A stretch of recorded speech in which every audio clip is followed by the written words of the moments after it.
Szóval eddig a műsort összefoglalhatjuk úgy, hogy a mesterséges intelligencia már elveszi a munkáját a reklámrendezőknek, a filmeseknek és az orvosoknak is. De rosszul hangzik. Újságírók, bocsánat, újságírók. A miénket már elvette, igen, és most már elveszi az autógyáraknak a munkásainak a munkáját is. Mikor jönnek végre a kiberbiztonsági szakértők?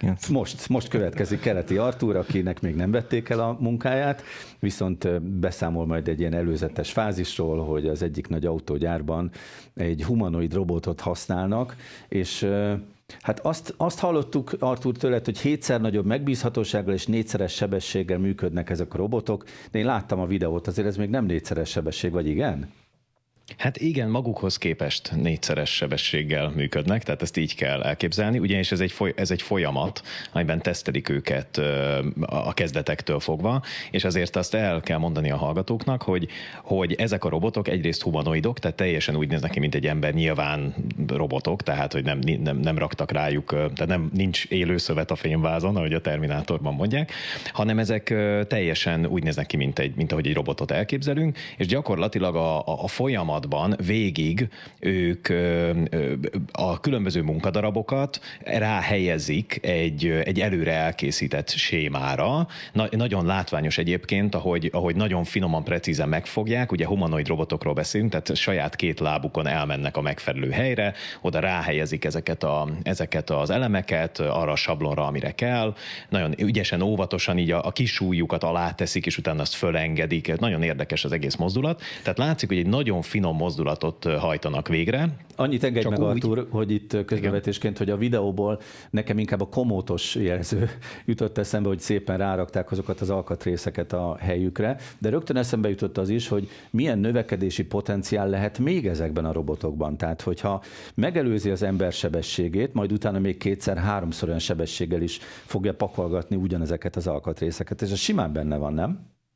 Igen, de azt se felejtsük el, hogy itt nem csak az aktuális sebesség az érdekes, amivel éppen akkor csinálja, hanem ezt bármikor tudja csinálni. Tehát az ember az lehet, hogy nem ennyire komótos még most, hanem így oda megy, azt oda rakja azt az anyagot, de utána elmegy cigarettázni, meg nem tudom mit csinálni, ebédelni. Szünetet tartani, ebédelni, aztán hazamegy, lefekszik, alszik, nem tudom, milyeneket csinál. Ezek meg nem alszanak. Meg hétvégéje van, meg karácsony, meg ilyenek. Na, és ezek meg nem alszanak, hanem ezek csinálják szépen a dolgokat folyamatosan. Tehát szerintem ezzel a sebességgel már, ha folyamatosan dolgoznak, már szerintem gyorsabban dolgoznak, mint az emberek. Meg olyan szempontból megbízhatóbban is, hogy ő biztos, hogy mindig fog figyelni minden egyes pillanatban, és ha már a figyelést szóba hoztuk, ez egy nagyon fontos eleme ennek a dolognak, ugyanis itt a figyelés az arról szól, hogy ezt a robotot, ezt nem tanították be úgy erre a munkafolyamatra, mint egy hagyományos robotot egy autógyárban. Tehát azért azt nagyon fontos itt megemlíteni, hogy a robotok, amikor egy autógyárban, ugye ez egy szűk típusú mesterséges intelligencia dolgoznak valami darabon, az nagyon finoman beprogramozták. Nagyon komoly tanítási folyamatról van szó, és az adott robot egy célfeladatot tud végrehajtani. Ezek a robotok viszont ezeket a mozdulatokat megtanulták, egyébként látták, hogy hogyan kell ezt csinálni, és most figyeljetek, mert most jön egy nagyon fontos lényeg benne, nem csak, hogy megtanulták ezeket a folyamatokat, hanem képesek arra, hogy csak és kizárólag vizuális támpontokat használva, tehát ha úgy tetszik, a szemüket használva hajtják végre a folyamatot. Tehát még egyszer ismétlem, nem különböző szenzorokkal, nem különböző lézeres méréssel, hanem egyszerűen úgy, mint egy ember nézik, hogy mit kell csinálniuk, oda helyezik a kezüket, elengedik a munkaanyagot, felrakják az asztalra. Ebből viszont az is következik, és szerintem ez egy nagyon-nagyon fontos elem, hogy ezeket a robotokat mindenre lehet használni. Nem csak erre, hanem másra is. Ha ezt a folyamatot mondjuk megváltoztatják, egy munkadarabot átállítanak benne, vagy más feladatot kell végrehajtani, ezek a robotok ugyanúgy meg fogják állni a helyüket abban a helyzetben is. Igen, mert jön a szaki, és azt mondja, ide figyelj, Emmikém, egyszer megmutatom neked, ha nem érted, megmutatom még egyszer, és utána már csináld egyedül. És ez fog történni.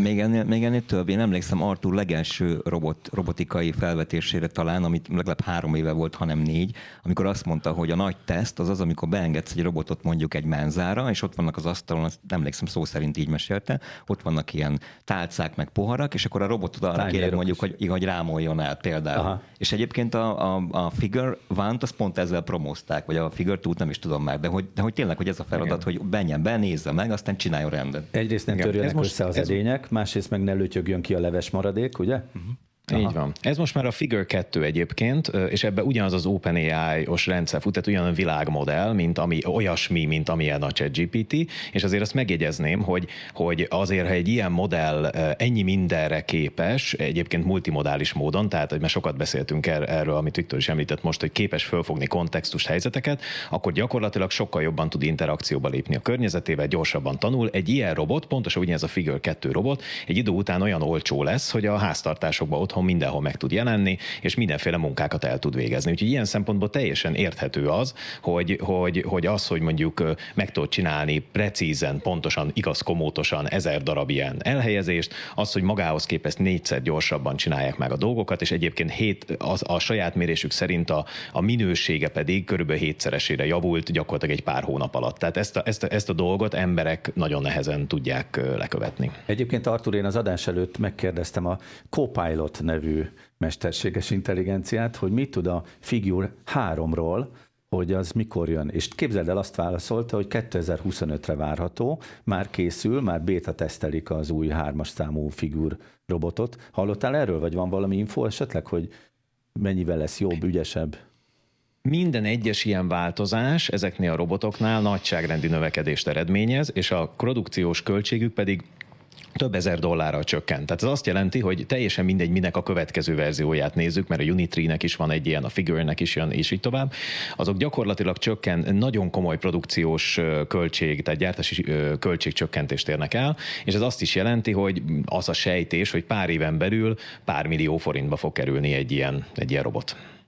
Az már egy gyárnak bőven megéri az ilyen folyamatokra. Bizony. Főleg, hogyha jó sokáig, több évig is. Főleg, hogyha tényleg bármire képes.